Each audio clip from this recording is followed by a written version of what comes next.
ನಮಸ್ಕಾರ. ಸದಾನಂದ ಬಾಬ್ನ ಯೂಟ್ಯೂಬ್ಗೆ ಸ್ವಾಗತ.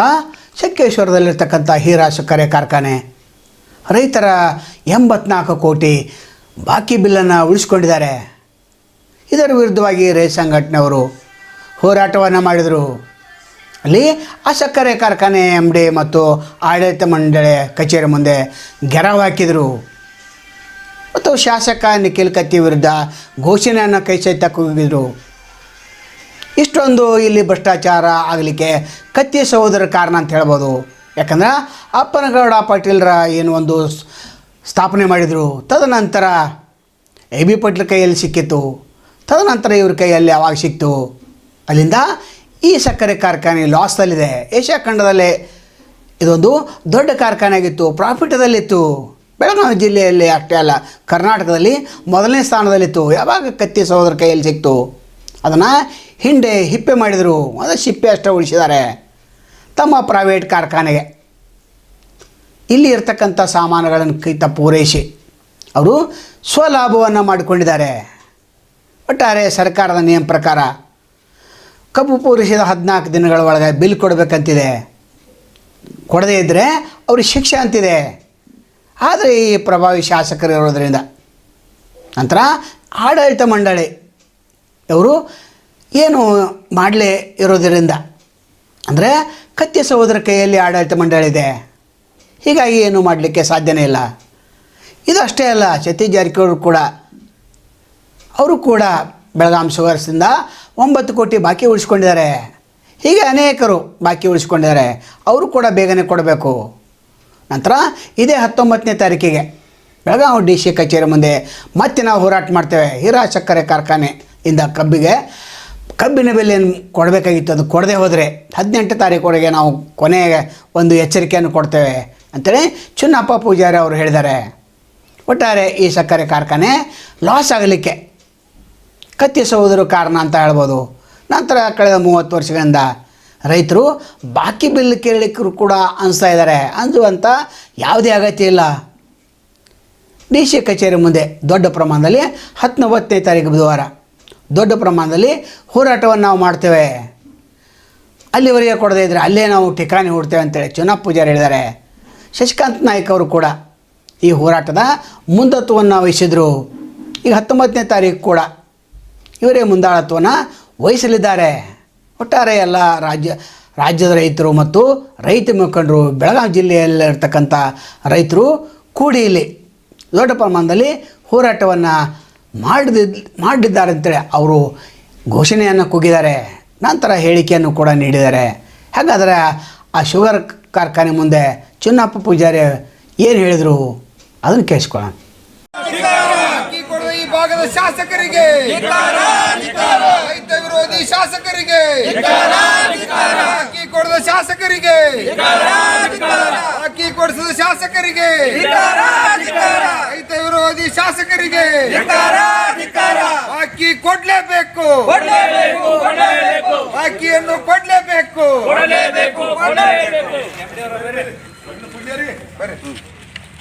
ಚಾ ಕುಡಿಲೇಬೇಕು.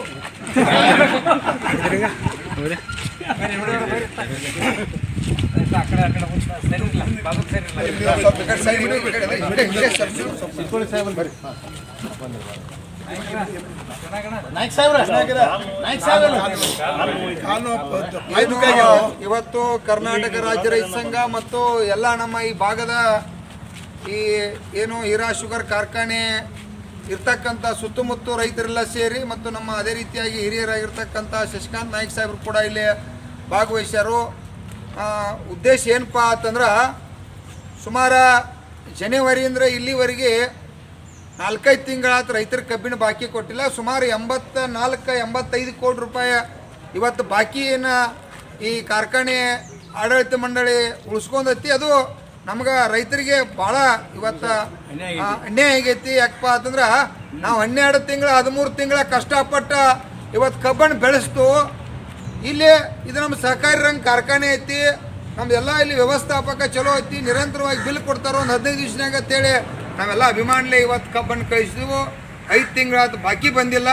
ಹೀಗಾಗಿ ಭಾಗದ ರೈತರಿಗೆ ಭಾಳ ನೋವಾಗಿ ಸಾಕಷ್ಟು ಜನ ಇವತ್ತು ತೊಂದರೆ ಅನುಭವಿಸತ್ತಾರೋ. ಎಷ್ಟೋ ಜನ ಮಾನಸಿಕವಾಗಿ ಇವತ್ತು ಹಿಂಸೆಯನ್ನು ಅನುಭವಿಸತ್ತಾರ. ಯಾಕೆ ಈ ಕಾರ್ಖಾನೆಗೆ ಬಂದು ಇಲ್ಲಿವರೆಗೆ ತನಿಖೆ ಮಾಡಿಲ್ಲಪ್ಪ ಅಂತಂದ್ರೆ ಈ ಕಾರ್ಖಾನೆ ಆಡಳಿತ ಮಂಡಳಿ ಚಲೋ ಅದಾರೋ, ಎಲ್ಲರೂ ಒಂದು ಉನ್ನತ ಮಟ್ಟದಾಗ ಇರ್ತಕ್ಕಂಥವ್ರದಾರು. ಈ ಮತ್ತು ಅದೇ ರೀತಿಯಾಗಿ ಈ ಕಾರ್ಖಾನೆ ವ್ಯವಸ್ಥಾಪಕ ನಿರ್ದೇಶಕರ ಈ ಭಾಗದ ಶಾಸಕರು ನಿಖಿಲ್ ಕತ್ತಿ ಅವರ ಶಾಸಕರದಾರ. ಅದೇ ರೀತಿಯಾಗಿ ಮತ್ತು ಈ DCC ಬ್ಯಾಂಕ್ ಅಧ್ಯಕ್ಷ ಸಾಹೇಬರು ಕೂಡ ರಮೇಶ್ ಕತ್ತಿ ಸಾಹೇಬ್ರದಾರು. ಇವ್ರಿಗೆಲ್ಲ ಅನುಕೂಲ ಇರ್ತೈತೆ. ಏನೋ ಹಂಗೆ ಹೆಚ್ಚ ಕಡಿಮೆ ಇತ್ತನಲ್ಲ ಇವೆಲ್ಲ ಪ್ರಾಬ್ಲಮ್ ಆದ್ರೆ ತಕ್ಷಣ ಏನಾರು ಅಡ್ಜಸ್ಟ್ಮೆಂಟ್ ಮಾಡಿ ಈ ರೈತರು ಬಾಕಿ ಕೊಡ್ತಾರೋ ಅನ್ನುವಂಥ ವಿಶ್ವಾಸ ಇಟ್ಕೊಂಡು ಇವತ್ತು ನಾವು ಕಬ್ಬಿನ ಬಿಲ್ ಕಳಿಸಿದ್ವು, ಇಲ್ಲಿವರೆಗೆ ಕೊಟ್ಟಿಲ್ಲ. ಇದರೊಳಗೆ ಸಂಪೂರ್ಣ ಈ ಭಾಗದ ಶಾಸಕರು ವೈಫಲ್ಯ ಆಗ್ಯಾರು, ಇಲ್ಲಿರ್ತಕ್ಕಂಥ ವ್ಯವಸ್ಥಾಪಕನು ವೈಫಲ್ಯ ಆಗೈತಿ. ಈಗಾಗಲೇ ಮೊನ್ನೆ ನಾವು ಈಗ ಒಂದು 8 ದಿವಸದಲ್ಲಿ ಹೋರಾಟ ಮಾಡ್ಬೇಕಾದ್ರೆ ಚರ್ಚೆ ಮಾಡಿದ್ವು. ಅವಾಗ ನಮ್ಮ ಹಿರಿಯರಾಗಿರ್ತಕ್ಕಂಥ ಶಶಿಕಾಂತ್ ನಾಯ್ಕ ಸಾಹೇಬ್ರಿಗೆ ಏನು ಹೇಳ್ರಪ್ಪ ಅಂದ್ರೆ, ಇಲ್ಲ ನಾವು ಶುಕ್ರವಾರ ಶನಿವಾರ ಒಳಗೆ ರೊಕ್ಕ ಜಮಾ ಮಾಡ್ತೀರಿ, ಹೋರಾಟ ಏನು ಬೇಡ, ಮಾಡೋದು ಬೇಡ, 100% ಮಾಡ್ತೀರಿ ಅಂತ ಹೇಳ್ರು. ಇವತ್ತು ಶುಕ್ರವಾರ ಶನಿವಾರ ಇವತ್ತು ಆಗಿಲ್ಲ. ಮುಂದೂ ಕೂಡ ಇವ್ರ ಮೇಲೆ ನಮಗೆ ವಿಶ್ವಾಸ ಉಳಿದಿಲ್ಲ. ಯಾಕಂತಂದ್ರೆ ಇಷ್ಟೆಲ್ಲ ಅನುಕೂಲ ಇದ್ದವ್ರನ್ನ, ಶಾಸಕರು ಇದ್ದವ್ರನ್ನ, ಈ ಆಡಳಿತ ಮಂಡಳಿ ಇದ್ದವ್ರನ್ನ ಕೊಟ್ಟಿಲ್ಲ ಅಂದ್ಮಲ್ತ. ಅದಕ್ಕೆ ಕಾರಣಕ್ಕಾಗಿ ನಾವು ಮತ್ತೆ ಈ ಬರ್ತಕ್ಕಂಥ ಬುಧವಾರ 19ನೇ ತಾರೀಕು ಜಿಲ್ಲಾಧಿಕಾರಿಗೆ ಕೂಡ ಭೇಟಿಯಾಗಿ ಮನವಿ ಕೊಟ್ಟು ಬಂದು 19 ತಾರೀಕು ಒಳಗೆ ಬಾಕಿ ಸುದ್ದ ಆಗಲಿಲ್ಲ ಅಂತಂದ್ರೆ ನಿಮ್ಮ DC ಆಫೀಸ್ ಮುಂದೆ ನಾವು ಸಾವಿರಾರು ಸಂಖ್ಯೆ ಒಳಗೆ ಈ ರೈತರ, ಈ ಜಿಲ್ಲೆ ರೈತರ ಇದು ಒಂದೇ ಅಂತೇಳಲ್ಲ, ಮತ್ತು ಇವತ್ತು ನಮ್ಮ MK ಹುಬ್ಳಿ ಕಾರ್ಖಾನೆ ಇರ್ಬೋದು ಮತ್ತು ಯಾರು ಬಾಕಿ ಕೊಟ್ಟಿಲ್ಲ ಕಾರ್ಖಾನೆಗಳ ವಿರುದ್ಧ ಇವತ್ತು DC ಆಫೀಸ್ ಮುಂದೆ ಧರಣಿ ಮಾಡ್ಬೇಕಂತೇಳಿ ಮಾಡಿದ್ವು. ಅದು ಮೇಜರ್ವಾಗಿ ಇವತ್ತು ನಮ್ಮ ಜಿಲ್ಲೆ ಒಳಗೆ ಇರ್ತಕ್ಕಂಥದ್ದು 84-85 ಕೋಟಿ ರೂಪಾಯಿ ಒಂದೇ ಕಾರ್ಖಾನೆ ಬಾಕಿ. ಉಳಿದು ಕಾರ್ಖಾನೆಗಳು ಕಡಿಮೆ ಬಾಕಿ ಅದಾವು, ಅವರು ಕೊಡ್ಬೇಕಾ. ಕಡಿಮೆ ಬಾಕಿ ಇದ್ರು ಕೊಡಬಾರ್ದಲ್ಲ. ಇದು ರೈತರಿಗೆ ಭಾಳ ದೊಡ್ಡ ಬಾಕಿ ಕೊಡಬೇಕಾದ ವಿಷಯ ಐತಿ. ಇವ್ರು ಕ್ಲಿಯರ್ ಮಾಡಬೇಕಾಗಿತ್ತು. ಈಗೆಲ್ಲ ಇವ್ರು ನಮ್ಮ ಆಡಳಿತ ಮಂಡಳಿಯವರ ನಮಗೆಲ್ಲ ವಿಶ್ವಾಸನ ಕೊಡತ್ತಾರ, ಇಲ್ಲ ನಾವು ಮಾಡ್ತು ಅಂತೇಳಿ. ಈ ಆಡಳಿತ ಮಂಡಳಿ ಮೇಲೆ, ಈ ಡೈರೆಕ್ಟರ್ ಮೇಲೆ ನಮಗೆ ವಿಶ್ವಾಸ ಮಹತ್ವ ಅಲ್ಲ. ಚೇರ್ಮನ್ರ ಒಬ್ಬರು ಅಧಿಕಾರದಾಗ ಇರ್ತಕ್ಕಂಥವ್ರ, ಅನುಕೂಲಸ್ಥರು ಇರ್ತಕ್ಕಂಥವ್ರು ಕೊಡಬೇಕಾಗಿತ್ತು. ಈ ಕಾರ್ಖಾನೆ ಹೆಸರು ಉಳಿಸ್ಬೇಕಾಗಿರ. ಈಗಾರು ಹೇಳತ್ತು ಇವತ್ತ ನಾಳೆ ಸೋಮವಾರ ಮಂಗಳವಾರ ಏನೋ ಟೈಮಿಂಗ್ ಐತಿ, ಅದ್ರೊಳಗಾಗಿ ಬಿಲ್ ಅವರ ಸೂಟಿ ಇದ್ರು ಜಮಾ ಮಾಡ್ಬೋದು ಮನಸ್ಸು ಮಾಡ್ರ ಅಂತ ಸರ್ಕಾರಕ್ಕೆ ವ್ಯವಸ್ಥೆ ಇರ್ತೈತಿ. ಅಂಥದ್ದು ಯಾಕಪ್ಪ ಅಂತಂದ್ರೆ ರೈತರಿಗೆ ನಮಗೆ ರೊಕ್ಕ ಬೇಕಾಗೈತೆ. ರೊಕ್ಕದ ಸಂಬಂಧ ನಾವು ಭಾಳಷ್ಟು ತೊಂದರೆ ಅನುಭವಿಸತ್ತದು, ಸಂಕಷ್ಟದಾಗದು. ಈ ಭಾಗ ರೈತರ ನೋವನ್ನು ಅನ್ಬೇಕು, ಕಣ್ಣಾಗ ನೀರು ತರದ ನಮ್ಮ ಕಾಕ ಇದೇ ಹೇಳ್ದ. ನಮ್ಮ ಹೆಂಡ್ರ ಮಕ್ಕಳ ಇವತ್ತ ಸಾಲಗಾರ ಕೈಯಾಗ ಅಲ್ಲಿ ಸಾಲ ತೊಗೊಂಬಂದು ಅವ್ರ ಬಾಯಾಗ ನಮ್ಮನ್ನ ಮೆಟ್ಟ ಹಾಕಿ ಏನು ಬೇಕಾದ ಹೆಂಡ್ರ ಮಕ್ಕಳ ಬೇಯತ್ತಾರೋ, ನಮ್ಮ ಗತಿ ಏನಾಗತ್ತೈತಿ, ನಮ್ಮ ಜೀವನ ಹಾಳಾಗತ್ತೈತಿ ನಮ್ಮ ಕಾಕ ಹೇಳ್ದ. ಇಷ್ಟಾರು ಇವತ್ತ ಈ ಆಡಳಿತ ಮಂಡಳಿಗೆ ಗೊತ್ತಾಗಿ, ಇಲ್ಲಿರ್ತಕ್ಕಂಥ ಅಧ್ಯಕ್ಷರಿಗೆ ಗೊತ್ತಾಗಿ ಹಣ ಕೊಡಬೇಕಾಗಿತ್ತು, ಕೊಟ್ಟಿಲ್ಲ. ಈಗಾದರೂ ಇವತ್ತು ನಾವು ಅವ್ರಿಗೆ ಮನವಿ ಕೊಡತ್ತು, ತಕ್ಷಣ ತಾವ ಇನ್ನು 2-3 ದಿನದಾಗ ಬಿಲ್ ಮುಟ್ಟಿಸ್ಬೇಕು. ಆಗಲಿಲ್ಲ ಅಂದ್ರೆ ಇಲ್ಲೂ ಧರಣಿ ಮಾಡ್ಬೇಕಾಕತಿ, DC ಆಫೀಸ್ ಮುಂದೆ ಧರಣಿ ಮಾಡ್ಬೇಕಾಕತಿ. ಅದಕ್ಕೆ ಅವಕಾಶ ಕೊಡಕ್ಕೆ ಹೋಗ್ಬೇಡ್ರಿ ಅಂತೇಳಿ ನಮಗೂ ವಿನಂತಿ ಐತೆ. ಯಾಕಂದ್ರೆ ಕಾರ್ಖಾನೆ ಮೇಲೆ ನಮಗೂ ಕೂಡ ಇದು ಸುಮಾರು 30-40-50 ವರ್ಷದಿಂದ ಇದಕ್ಕೊಂದು ಹೆಸರೈತಿ, ಒಂದು ಒಳ್ಳೆ ಹೆಸರೈತಿ. ಕಾರ್ಖಾನೆ ಈ ರೀತಿ ಹಿಂಗೆ ಬಿಲ್ ಕೊಟ್ಕೋತ ಬಂದೈತಿ ಅಂತೇಳಿ. ಅದಕ್ಕಾಗಿ ಅದೇ ರೀತಿ ಅದು ಆಗಬೇಕು. ಅದೇ ರೀತಿಯಾಗಿ ನಮ್ಮ ಇಲ್ಲಿ ಭಾಳಷ್ಟು ಇಲ್ಲಿ ಬಹುಶಃ ಶೇರ್ ಹೋಲ್ಡರ್ಸ್ ಇದಾರೆ. ಆ ಶೇರ್ ಹೋಲ್ಡರ್ಸ್ ಇಲ್ಲಿವರೆಗೆ ಒಂದು 100 ರೂಪಾಯಿ ಸುದೇ ಅವ್ರಿಗೆ ಹಣ ಹೆಚ್ಚಿಗೆನೂ ಮಾಡಿಲ್ಲ, ಅವ್ರಿಗೆ ಏನೇನು ಬೇಕು ಅನುಕೂಲ ಕೂಡ ಮಾಡಿಲ್ಲ. ಅದು ಕೂಡ ಅನ್ಯಾಯ ಆಗೈತಿ. ಅದೇ ರೀತಿಯಾಗಿ ಇಲ್ಲಿರ್ತಕ್ಕಂಥ ಸಿಬ್ಬಂದಿಗಳು ಕೂಡ ಪಾಪ ಅವ್ರಿಗೆ ಪೇಮೆಂಟನ್ನು ಕೊಟ್ಟಿಲ್ಲ ಅಂತೇಳಿ ನಮ್ಮ ಪ್ರಕಾಶ್ ನಾಯ್ಕ ಸರ್ ಇದೇ ಹೇಳತ್ತಿರು.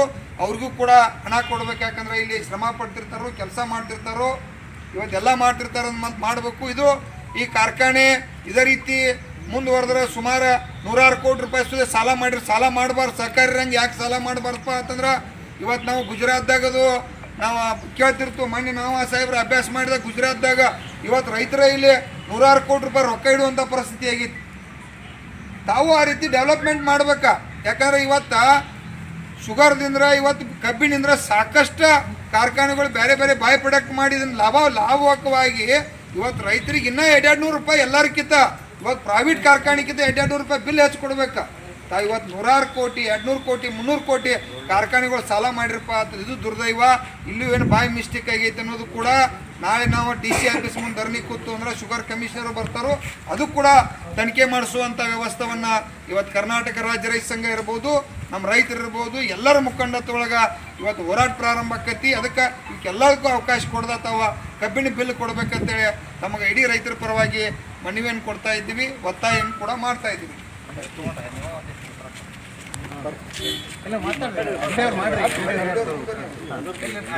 ಅಲ್ಲೇ ನಿಲ್ರಿ, ಎಲ್ಲೆಲ್ಲಿ ನಿಂತಿನಲ್ರಿ ಎಮ್ ಡಿ ಅವ್ರು ಸ್ಪಷ್ಟೀಕರಣ ಕೊಡ್ರಿ. ಎಮ್ ಡಿ ಅವರು ಸ್ಪಷ್ಟೀಕರಣ ಕೊಡ್ಲಿ ಏನು ಅಂತೇಳಿ.